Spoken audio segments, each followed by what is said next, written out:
Monusana na Bijiyobija. Bijiyobija rero ntago ndibimanje yo bica ingofero yanjye nayiguriye amafaranga yanjye 1,040. Uko byatangiye. Witwa nde? Ariko njya kongera kubyo ngo mananyishu. Nyine wenda kwishyura ntari. Wenda kwishyura. Uramangara.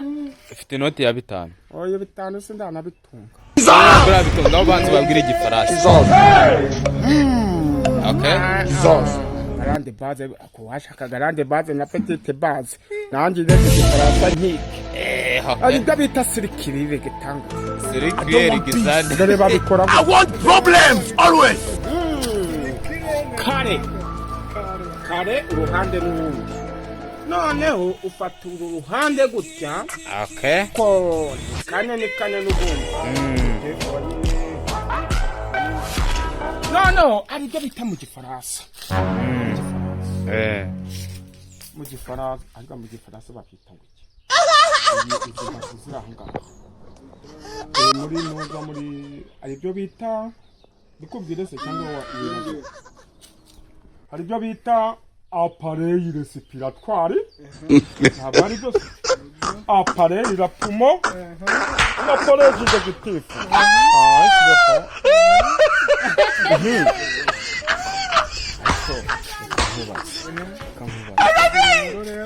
Manje, ariko buri manje ni iki? Manje ni iki reka guseka nawe ngo kumbuye buri manje ni iki? We manje ni iki hati? Ari bobo. Baribe manje kurya ye bikira Mariya ukibeke. Kurya ntabyo uzi. Manje. Je manje. Ari bobo. Iri manje. No manje yo. Manje iri manje. Nese akombona usana na Bijiyobija.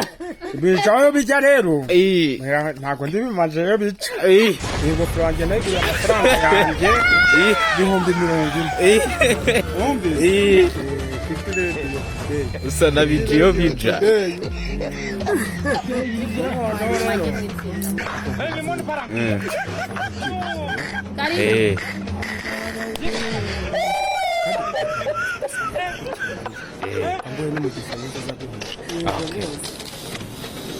Dusabe. Okay. Mani ishobora byose ndakwinginze. Witwa wiki se ha? Amuje. Imana iziguha umugisha ukasabirwa n'abantu bose ukawuhana na Yesu ariko ubundi Yesu si umubyeyi ra ubu muri aha ngaha ni muri kumwe na Yesu ubu datubutagatifu burakiza Nyagasani kandi utwumve Nyagasani.